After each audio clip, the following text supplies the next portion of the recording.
નમસ્કાર વિદ્યાર્થી મિત્રો, હું ડોક્ટર નિકુંજ આપ સૌનું વશિષ્ઠની ડેડિકેટેડ એકેડમીની અંદર હાર્દિક સ્વાગત કરું છું. લાસ્ટ સેશનની અંદર આપણે crash course cell the unit of લાઈફની અંદર લગભગ સેલ મેમ્બ્રેન સુધીનો અભ્યાસ કરેલો છે. આજે થોડુંક આગળ જઈને એન્ડો મેમ્બ્રેન સિસ્ટમ વિશે એટલે કે અંતઃપટલ તંત્ર વિશે વાત કરીશું. અને એ પહેલાં એક અગત્યની સૂચના કે જો તમે આ ચેનલને સબસ્ક્રાઇબ નથી કરી, લાઇક નથી કરી તો પ્લીઝ લાઇક, શેર અને સબસ્ક્રાઇબ કરો, કારણ કે હવેથી સ્ટડી થશે ઓનલાઈન બટ લાઈવ. કારણ કે આજ પછીથી આ સેશન પછીના જે વિડીયોઝ છે એ વિડીયોઝમાં આપણે લાઈવ સેશન લેવાના છીએ. લાઈવ સેશન તમારી સાથે કમ્યુનિકેશન, ચેટ વગેરેથી તમારા ડાઉટ સોલ્યુશન થશે. એક લાઈવ સેશનનો આ તમને આનંદ મળવાનો છે. તો please like, share and subscribe it. So let's start. So અગર તમે પાછળના 3 પાર્ટ નથી જોયા તો please go and check out the link અને એ 3 પાર્ટને ફિનિશ કરો તો જ તમે આ વિડીયોને બહુ જ સારી રીતે સમજી શકશો. તો ગઈકાલે આપણે શું ભણેલા છીએ એકવાર નજર નાખી દઈએ. ગઈકાલે આપણે યુકેરિયોટિક સેલ, સુકોષ કેન્દ્રીય સજીવ કોષની વિશે ઇન્ટ્રોડક્શન, ત્યારબાદ એના જે સેલ મેમ્બ્રેન છે સેલ મેમ્બ્રેન વિશેનો અભ્યાસ કરેલો હતો. 3 મોડલ વિશે આપણે ભણેલા હતા, જેમ કે sandwich model, fluid mosaic model અને યુનિટ મેમ્બ્રેન મોડલ. આ બધા મોડલની અંદરથી આપણે એવું પણ સમજી ગયા કે જે ફ્લુઇડ મોઝેક મોડલ છે એ ફ્લુઇડ મોઝેક મોડલ આપણું સૌથી સામાન્યતઃ એક સર્વ સ્વીકૃત મોડલ છે અને એ મોડલનું જે ફંક્શનાલિટી છે એ પણ આપણે સમજેલા હતા. કેવી રીતે કાર્ય કરે આ મોડલ, બરાબર, કેવી રીતે અણુઓ બહારથી અંદર, અંદરથી બહાર જઈ શકે, કેવી રીતે ચેનલ પ્રોટીન તરીકે કાર્ય થઈ શકે, કેવી રીતે કેરિયર પ્રોટીન કાર્ય કરી શકે અને કઈ રીતે આ જે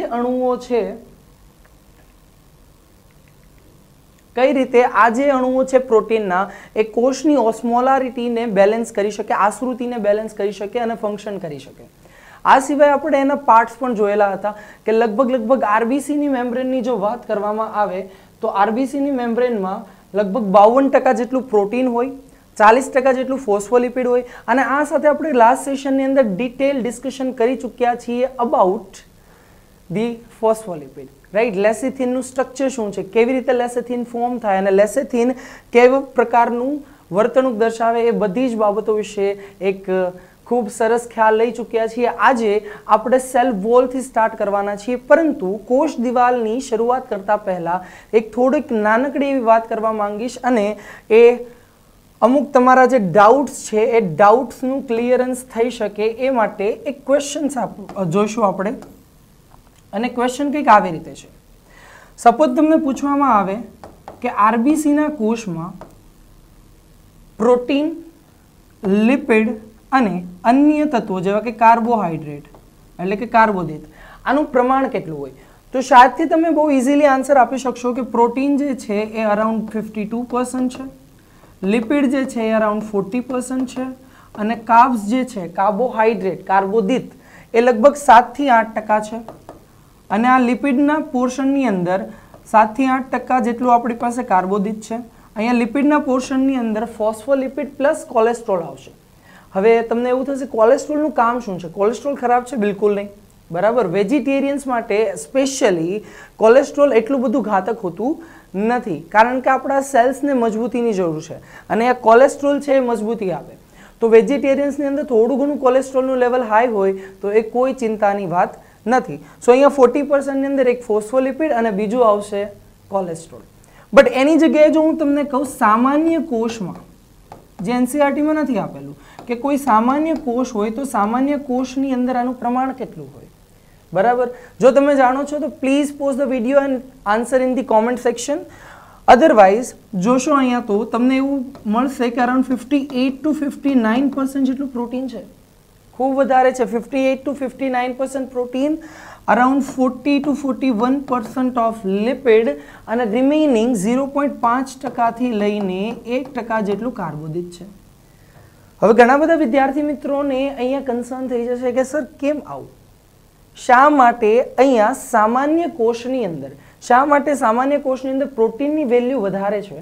એ એટલો બધો મોટો કન્સર્ન નથી, એટલો મોટો સવાલ નથી, પણ શા માટે અહીંયા કાર્બોહાઈડ્રેટ વધારે છે? એ કારણ છે.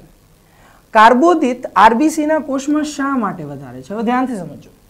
કાર્બોદિતનું કાર્ય શું છે? કાર્બોદિત એ ઓળખ આપે, યાદ રાખજો. કાર્બોદિત જે હોય એ ઓળખ આપે. કેવી રીતે? ચલો સમજીએ.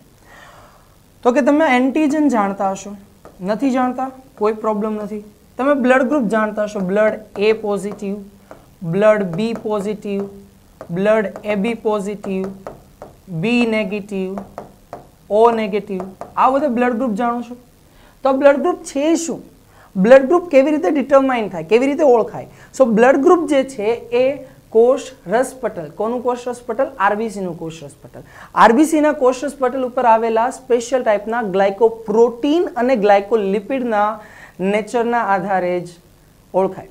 તો ચલો ધ્યાનથી સમજો. અહીંયા સપોઝ આ બાયલેયર ઓફ લિપિડ છે, સાથે અહીંયા તમને જોવા મળે છે પ્રોટીન્સ, ચેનલ પ્રોટીન એક આપણે બતાવી દીધું, સાથે અમુક બહિર્ગત પ્રોટીનને બતાવી દઈએ. ઓકે, સો હવે ધ્યાનથી સમજો. અહીંયા હું બ્લુ લાઇનની અંદર જે નાના ડોટ છે એ તરીકે કાર્બોદિતને લઉં છું. ઓકે, તો જ્યારે આ કાર્બોદિત પ્રોટીન ઉપર હશે કંઈક આવી રીતે, તો આ કમ્પોનન્ટ શું બની ગયું? ગ્લાયકોપ્રોટીન. રાઈટ. કાર્બોદિતના અણુઓ, નાના કાર્બોદિતના અણુઓ ક્યાં જોડાયેલા છે?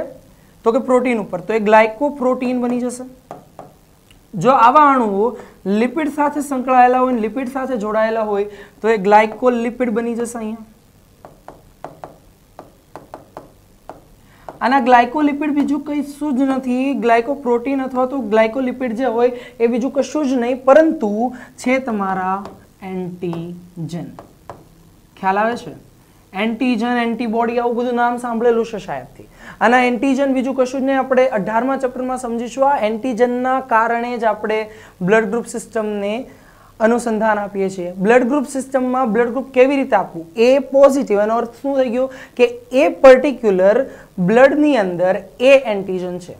હવે એ એન્ટીજન બીજું કશું જ નહીં પરંતુ શું છે? ગ્લાયકોપ્રોટીન અને ગ્લાયકોલિપિડ.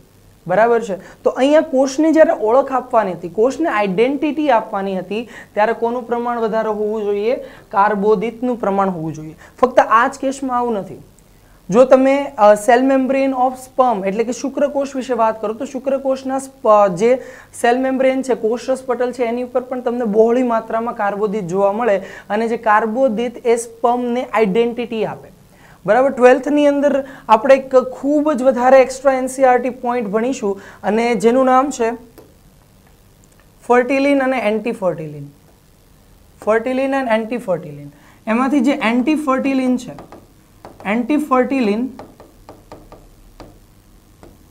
એ સ્પર્મ ઉપર આવેલું હોય, બરાબર, શુક્રકોષો ઉપર આવેલું હોય. આના એન્ટીફર્ટિલિનને જ્યારે એગ ઓળખે ત્યારે જ એને એક્સેપ્ટ કરે. રાઈટ. કારણ કે ફર્ટિલિન પ્રેઝન્ટ છે એગ ઉપર, એટલે કે અંડકોષ ઉપર.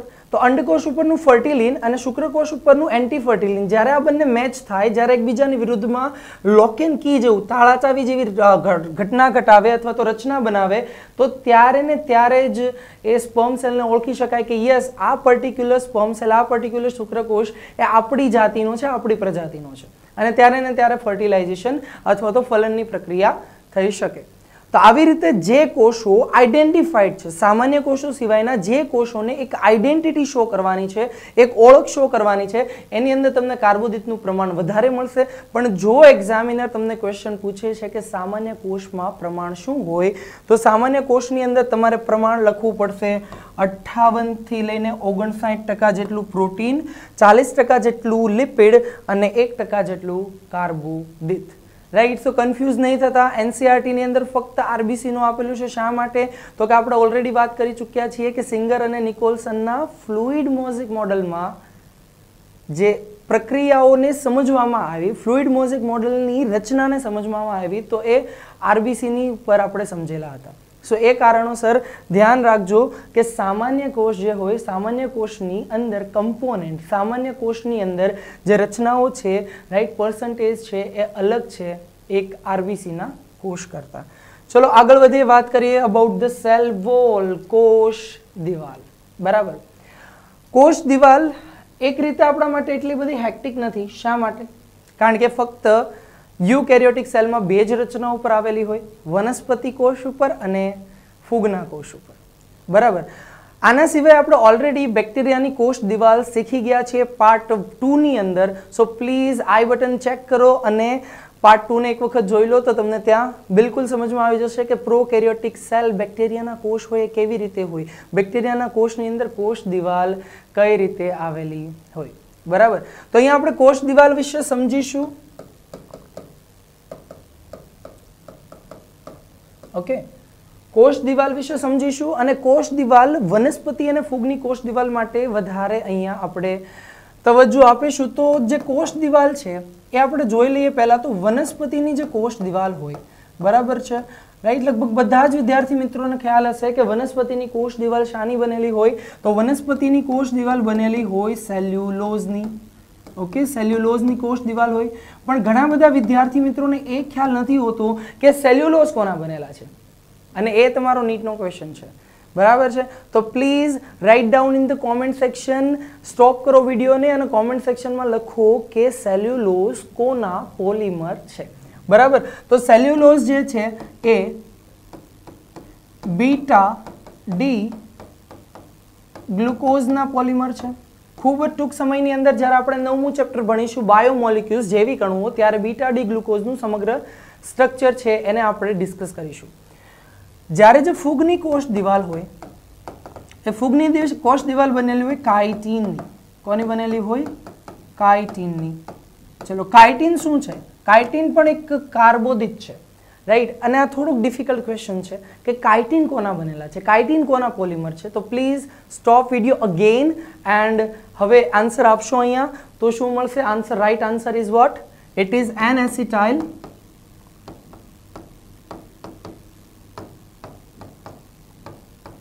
ગ્લુકોઝેમાઇન. ઓકે, એન એસિટાઇલ ગ્લુકોઝેમાઇન એ શું છે? કાઇટિનના મોનોમર્સ. ક્લિયર? સો હવે અમુક વાતો કરીએ કોષ દિવાલ માટે. તો કોષ દિવાલ પહેલા તો એક નિર્જીવ પટલ છે, નિર્જીવ પટલ છે, રાઈટ. અને સમગ્ર રીતે પ્રવેશશીલ પટલ છે. કેવી રીતે? ધ્યાનથી સાંભળો. તમે કોઈ કોટનનું કપડું લો અને એની અંદર પાણી નાખો અથવા તો કોઈ દ્રવ્ય નાખો કે જે લિક્વિડિફાઈડ ફોર્મમાં હોય તો ઇઝીલી એમાંથી નીકળી જશે. શા માટે? તો કે પ્રવેશશીલ પટલ છે. બરાબર. હવે કોટનનો અહીંયા શું મિનિંગ? યાદ રાખજો, સેલ્યુલોઝ, કોટન જે હોય એની અંદર 90% એટલું સેલ્યુલોઝ હોય. એટલે મેક્સિમમ પાર્ટ કોટનનો ખાલી કોષ દિવાલથી જ બનેલો હોય, વનસ્પતિની કોષ દિવાલથી. અને વનસ્પતિની કોષ દિવાલ એક નિર્જીવ પટલ છે. જ્યારે સમગ્ર કોષની મૃત્યુ થઈ જાય ત્યારબાદ જે વધવાવાળી રચના છે એ કોષ દિવાલ જ હોય. હવે ઘણી વખત ક્વેશ્ચન પૂછાય છે કોષ દિવાલની શોધ કોણે કરી? તો તમે બધાને ખ્યાલ છે, રાઈટ. આપણે ફર્સ્ટ સેશનની અંદર પાર્ટ 1 ની અંદર આપણે એવું શીખી ચૂક્યા છીએ કે કોષ દિવાલની જે શોધ છે એ રોબર્ટ હુક નામના સાયન્ટિસ્ટે કરેલી હતી. ફર્સ્ટ કોષ એ નિર્જીવ કોષ હતો અને નિર્જીવ કોષમાં જોવા મળેલા બોક્સ બીજું કશું જ નહીં પરંતુ છે તમારા કોષ દિવાલ.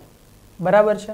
હવે કોષ દિવાલ એ રક્ષણાત્મક આવરણ છે, રક્ષણાત્મક આવરણ છે. બીજું આના સિવાય જોવામાં આવે તો કોષ દિવાલ એ કોષને, વનસ્પતિ કોષને અથવા તો ફૂગના કોષને એક ચોક્કસ આકાર આપે, રાઈટ. મનુષ્યના કોષો હોય તો એ ફ્લેક્સિબલ હોય, પ્રાણીઓના કોષો હોય તો ફ્લેક્સિબલ હોય, એ પોતાની રીતે પોતાનો આકાર ચેન્જ કરી શકે. જ્યારે વનસ્પતિનો કોષ પોતાનો આકાર ચેન્જ કરી શકતો નથી. બધા કોષ નહીં પણ મેક્સિમમ જે પુખ્ત કોષો છે એ પોતાનો આકાર ચેન્જ નથી કરી શકતા અને કારણ છે કોષ દિવાલ. બરાબર. તો પ્લાન્ટની સેલ વોલ વિશે હવે થોડી ઘણી ઇન્ફોર્મેશન લઈએ.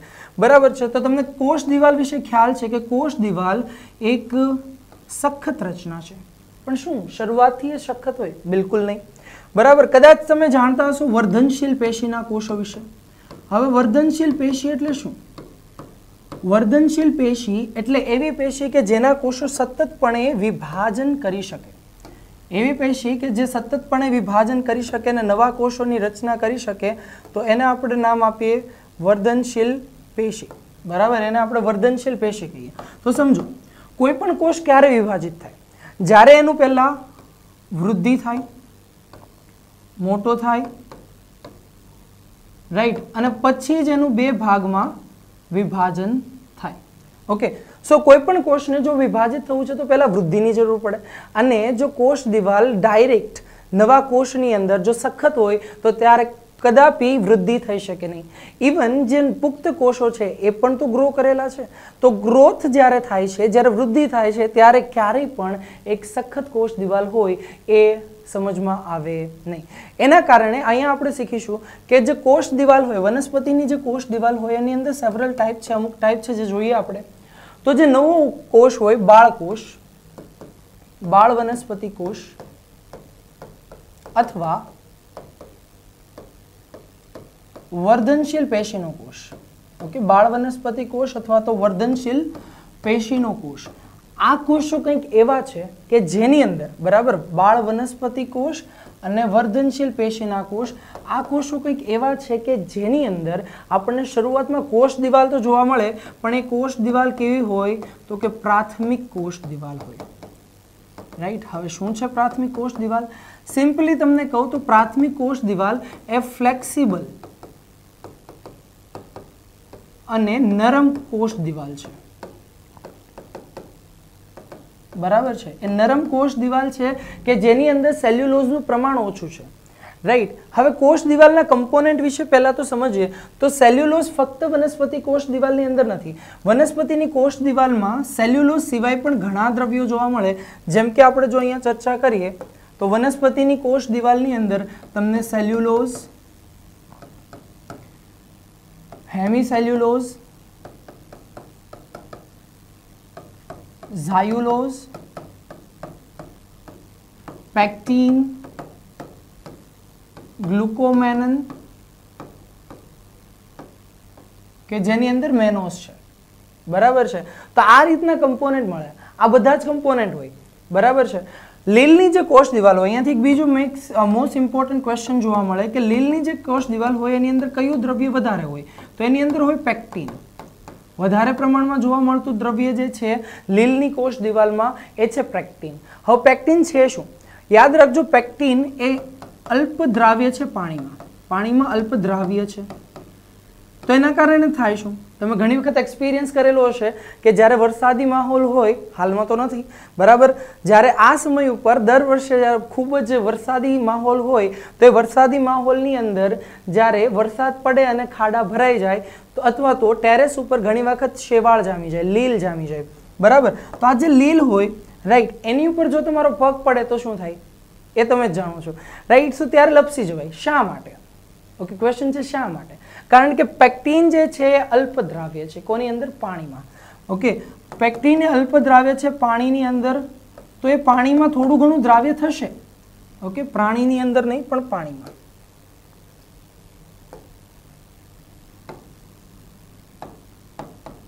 ઓકે, સો પાણીમાં એ અલ્પ દ્રાવ્ય છે એટલે થોડું ઘણું પાણીમાં દ્રાવ્ય થશે. અને જ્યારે પેક્ટીન પાણીમાં દ્રાવ્ય થાય તો એ ઉપર પોતાની ઉપર એક ચીકણું આવરણ બનાવે અને જ્યારે તમે એની ઉપર પગ મૂકો ત્યારે લપસી જવાય. રાઈટ. સો આઈડિયા થઈ ગયો લીલ વિશે.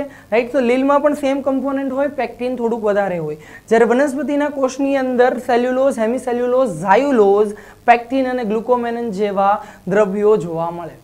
બરાબર છે.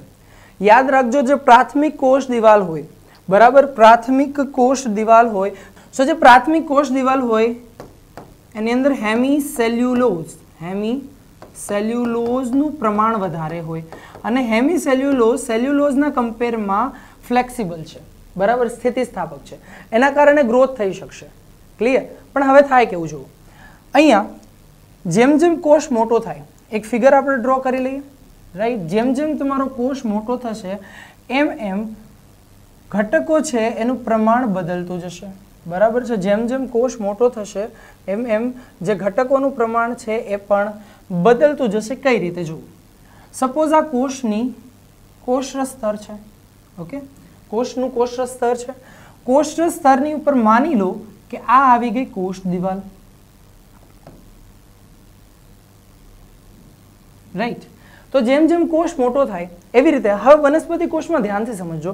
વનસ્પતિ કોષની અંદર અહીંયા આવેલું છે કોષ કેન્દ્ર.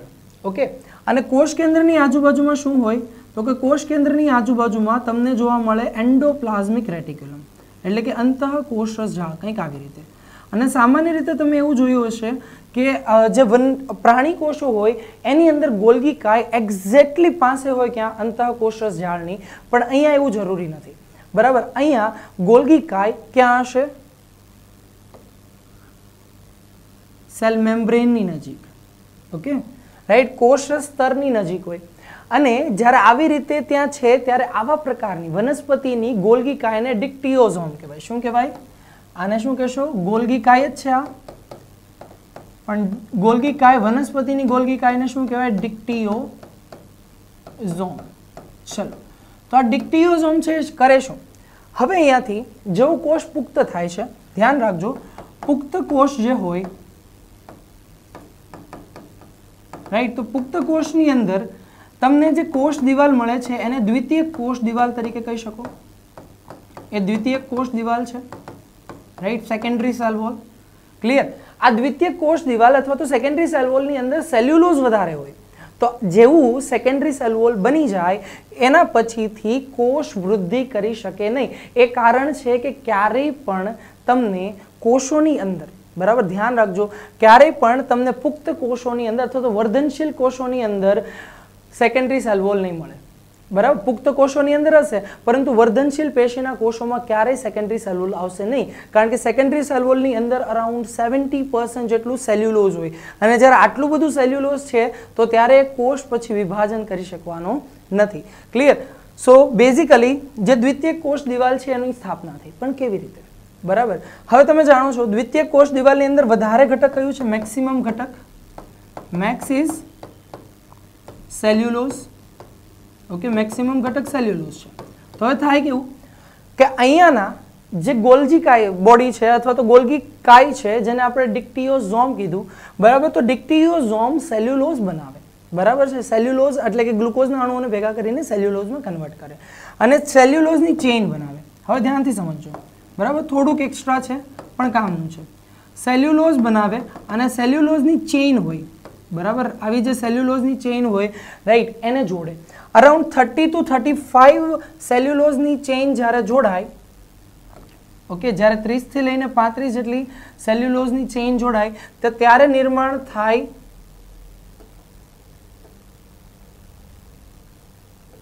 રાઈટ. જ્યારે 35 જેટલી સેલ્યુલોઝ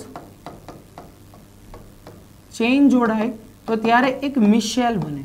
ઓકે, મિશેલ શું હોય સમજો રાઈટ. સપોઝ અહીંયાથી આપણે વિચારીએ તો આ સેલ્યુલોઝની ચેઇન, આવી 35 સેલ્યુલોઝની ચેઇન જોડાઈને એક નાનો એવો ગોળો બની ગયો, બરાબર, બધા ભેગા થઈને. આને નામ આપ્યું આપણે મિશેલ રાઈટ. આવા મિશેલ જે હોય એ 20-25 મિશેલ ભેગા થાય અને મિશેલ ભેગા થઈને શાનું નિર્માણ કરે? મિશેલ ભેગા થઈને એક માઇક્રોફાઇબ્રિલ એટલે કે એક સૂક્ષ્મ તંતુનું નિર્માણ કરે જે સેલ્યુલોઝનું હોય. અને આવા 200 જેટલા સૂક્ષ્મ તંતુકો ભેગા થાય, બરાબર છે, અને એક સેલ્યુલોઝનો મહાતંતુ બનાવે, મેક્રોફાઇબ્રિલ, બરાબર, મહાતંતુ બનાવે. અને હવે આ ડિક્ટિયોઝોમ શું કરે? જુઓ, અહીંયા સેલ્યુલોઝ માટેના બીટા ડી ગ્લુકોઝ આવ્યા, બરાબર, આની અંદરથી પ્રોસેસ થયા, મિશેલ બન્યું રાઈટ. નોર્મલી એ કોના સ્વરૂપમાં પાથરે? તો કે સૂક્ષ્મ તંતુઓના સ્વરૂપમાં. ઠીક છે રાઈટ, સૂક્ષ્મ તંતુઓના સ્વરૂપમાં પાથરે. તો આ જે સૂક્ષ્મ તંતુઓ અહીંયા સુધી આવી ગયા, આપણે કલર ચેન્જ કરી લઈએ એટલે કોઈ ડિફિકલ્ટી ના આવે. જો રાઈટ, સો અહીંયાથી હવે આ આસપાસમાં ફેલાવા લાગે, બરાબર છે, તો અહીંયા પથરાવા લાગ્યા. તો આ પથરાઈને શું બન્યું? તો કે પ્રાથમિક કોષ દિવાલ રાઈટ, પ્રાથમિક કોષ દિવાલ અને કોષરસ સ્તર વચ્ચે એક આવરણ આવી ગયું. અને આ આવરણ બીજું કશું જ નહીં પણ શું છે? તમારું દ્વિતીયક કોષ દિવાલ, બરાબર. આ શું થઈ ગઈ? તમારી દ્વિતીયક કોષ દિવાલ. ક્લિયર? C right. સો આ થઈ ગઈ તમારી દ્વિતીયક કોષ દિવાલ. તો કેવી રીતે હશે રાઈટ? જુઓ અહીંયા ધ્યાનથી. સો આ તમારું પ્લાઝ્મા મેમ્બ્રેન છે એટલે કે કોષરસ સ્તર છે અને કોષરસ સ્તરની વચ્ચે શું આવેલું? કોષરસ સ્તર અને એની ઉપર જુઓ બે વનસ્પતિ કોષો હોય તો એની વચ્ચે આવેલું એ મધ્યપટલ. મધ્યપટલ માટે આપણે થોડી વાર પછી ચર્ચા કરીએ, પરંતુ એ મધ્યપટલ અને જે કોષરસ સ્તર છે એની વચ્ચે આવેલું એ કોષ દિવાલ. હવે કોષ દિવાલને આપણે બે ભાગોની અંદર વિભાજિત કરી શકીએ, બે ભાગની અંદર દર્શાવી શકીએ. તો આપણે થોડીક સ્પેસ લઈને અમુક વસ્તુઓ વિશે હજી ડિટેલમાં સમજીએ. ચલો રાઈટ. સો અહીંયાથી પહેલા ધ્યાનથી જુઓ કે ક્રમ શું થઈ ગયો? સૌથી ઉપર પ્રાથમિક કોષ દિવાલ. સ્ટુડન્ટ અહીંયા જ ભૂલ કરો છો, બરાબર. શું થાય? તો તો કે પહેલા કોષરસ સ્તર બતાવી દો, પછી પ્રાથમિક, પછી દ્વિતીયક. સર દ્વિતીયક છે તો એ તો પછી જ આવવાની ને, પણ દ્વિતીયક કેવી રીતે આવે છે એ કોઈ સમજતું નથી અને કોઈ સમજાવતું પણ નથી. તો અહીંયા જો દ્વિતીયક કેવી રીતે આવે છે એ આપણે સમજાવ. જ્યારે ફંડામેન્ટ સમજજો ત્યારે કશું જ યાદ રાખવાનું. Biology is not a subject of mug up. Clear, right? ગોખવાનો સબ્જેક્ટ જરાય નથી. યસ, ઇન્ફોર્મેશન થોડી વધારે છે, ઇન્ફોર્મેટિવ આવે અને ઇન્ફોર્મેશનને આપણે સમજી ગયા, પણ એ ઇન્ફોર્મેશન પાછળ પણ બહુ લાંબી સ્ટોરી હોય છે, રાઈટ, કે જે આપણે સમજવી પડે. સો ડોન્ટ સે, ક્યારે એવું ના કહો કે ચોપડી લીધી, ચોપડીમાંથી વાંચી ગયા, રાઈટ? વાંચશો તો આવું જ થશે, રાઈટ? પહેલા કોષરસ સ્તર, પછી પ્રાથમિક કોષ દિવાલ, દ્વિતીય કોષ દિવાલ. સર પ્રાથમિક પછી તો દ્વિતીયક આવે, દ્વિતીયક પછી થોડી પ્રાથમિક આવે, રાઈટ? પણ કેમ આવે આપણે સમજ્યા, કારણ કે રાઈટ અહીંયા જે ગોલ્જી બોડી છે, ગોલ્ગી કાય છે, એ ડિક્ટિયોઝોમ સ્વરૂપે છે વનસ્પતિ કોષમાં, કે જે કોષરસથી ડાયરેક્ટ પછીથી સેલ્યુલોઝ પાથરવાનું શરૂ કરે, એટલે સેકન્ડરી સેલ્યુલ અહીંયા આવે. બરાબર છે, રાઈટ? સાથે પેક્ટિન પણ વગેરે આવેલું હોય. તો હવે સમજીએ આપણે, તો બંને વચ્ચેનો તફાવત જોઈ લઈએ એક વખત, રાઈટ? કે શું તફાવત છે બંનેમાં? પ્રાથમિક કોષ દિવાલ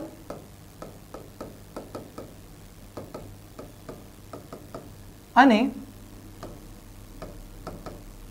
દ્વિતીય કોષ દિવાલ, રાઈટ? સો પ્રાથમિક કોષ દિવાલ અને દ્વિતીય કોષ દિવાલ, આ બંને વચ્ચેનો તફાવત શું છે સમજો. પ્રાથમિક કોષ દિવાલ હોય કોની અંદર હોય? તો કે તરુણ કોષોમાં. ઓકે, જે કોષો હજી નાના છે, જે કોષો તરુણ છે, એ તરુણ કોષોની અંદર શું જોવા મળે તમને? પ્રાથમિક કોષ દિવાલ, રાઈટ? એના સિવાય તમને તરુણ કોષો સિવાય કોના અંદર જોવા મળશે? તો કે વર્ધનશીલ પેશીના કોષોમાં. સમજો છો? વર્ધનશીલ પેશીના કોષો. વર્ધનશીલ પેશીના કોષો મતલબ એવા કોષો કે જે વિભાજન સતતપણે કરી શકે, જેનું સેલ સાયકલ હંમેશા G1 SG2 માંથી થઈને અલગ થઈને વિભાજિત થાય, કોષ વિભાજન કરે. ક્લિયર? તો એવા પ્રકારના જે વર્ધનશીલ પેશીના કોષો હોય, રાઈટ, જો એ સેકન્ડરી સેલ વોલ અથવા તો દ્વિતીય કોષ દિવાલને લાવી દે તો પછી સીધી વાત છે કે તમે અહીંયા કોષનું, રાઈટ, કોષની અંદર વિભાજન નહીં કરી શકો. તો કોષની અંદર આપણે વિભાજન વર્ધનશીલ પેશીમાં કરવું છે તો સેકન્ડરી સેલ વોલ અથવા તો દ્વિતીય કોષ દિવાલ કદાપી નહીં આવે. બરાબર? તો દ્વિતીય કોષ દિવાલ કોનામાં હોય? તો કે દ્વિતીય કોષ દિવાલ એ પુખ્ત કોષોમાં હોય. પુખ્ત કોષો એટલે શું? વિભેદિત કોષો. વિભેદિત કોષો. ઓકે, એવા કોષો કે જે વિભેદન પામી. હવે વિભેદન એટલે શું? જો આપણું આખું શરીર છે, ધ્યાનથી સમજો, બરાબર? બહુ ફંડામેન્ટલ ટોક કરું છું. જે આપણું શરીર છે, આપણું આખું શરીર ઝાયગોટમાંથી બનેલું છે. આપણું આખું શરીર ઝાયગોટમાંથી બનેલું છે. એક જ કોષમાંથી, જે માતા અને પિતાના શુક્રકોષ અને અંડકોષ જે હતા એના ફ્યુઝનથી જે ઝાયગોટ બન્યું, યુગ્મનજ બન્યું, એમાંથી આખું શરીર બન્યું, રાઈટ? અને એ આખું શરીર યુગ્મનજના કોષ વિભાજનથી બનેલું છે. અને જો યુગ્મનજના કોષ વિભાજનથી બને, સમભાજનથી બને, તો બધા કોષો ઝાયગોટ જેવા હોવા જોઈએ, પણ એવું નથી. આપણા લીવરના કોષો અલગ છે, કિડનીના કોષો અલગ છે, જઠરના કોષો અલગ છે. એવું શા માટે? કારણ કે જેવો કોષ પુખ્ત થાય, કોઈ રંગસૂત્રની ઇન્ફોર્મેશન પ્રમાણે પોતાની જાતને ચેન્જ કરે, એના કેરેક્ટરને ચેન્જ કરે, અને જે ચેન્જિંગ ઓફ કેરેક્ટર છે એને કહેવાય વિભેદન. તો કોષો વિભેદિત થઈને આવશે. બરાબર છે? કોષો જે છે એ પુખ્ત કોષો વિભેદિત સ્વરૂપમાં હોય ત્યારે એની અંદર સેકન્ડરી સેલ વોલ આવે. બરાબર? આમાં વિભેદન સ્ટાર્ટ થાય મતલબ શું? કે જો અહીંયા નાનો કોષ છે, આ મોટો થાય, હજી મોટો થાય ત્યારે એની અંદર સેકન્ડરી સેલ વોલ આવવાની છે, પણ મોટો થાય એ પહેલા જ બે ભાગમાં વિભાજિત થઈ જાય. ઓકે, તો પુખ્ત થવા જ ના દે. કોણ? તો કે વર્ધનશીલ પેશીના કોષો. તો એની અંદર હંમેશા કેવી કોષ દિવાલ રહી? પ્રાથમિક કોષ દિવાલ, રાઈટ? તો યાદ રાખજો કે એક્ઝામિનર જો એવો ક્વેશ્ચન પૂછે છે કે નીચેનામાંથી કોનામાં તમને દ્વિતીય કોષ દિવાલ નથી મળતી, તો આન્સર શું આવશે તમારો? વર્ધનશીલ પેશીના કોષો, કારણ કે ક્યારેય વિભેદનની અંદર જતા નથી. હવે આગળ સમજીએ. તો પ્રાથમિક કોષ દિવાલ જે હોય એ નરમ હોય, ફ્લેક્સિબલ હોય, સ્થિતિસ્થાપક હોય. કારણ શું? કારણ ફક્ત એટલું છે કે પ્રાથમિક કોષ દિવાલની અંદર અરાઉન્ડ 75% ઓફ હેમી સેલ્યુલોઝ આવેલું હોય. જો એટલે ડોમિનન્ટ કમ્પોનન્ટ કોણ છે?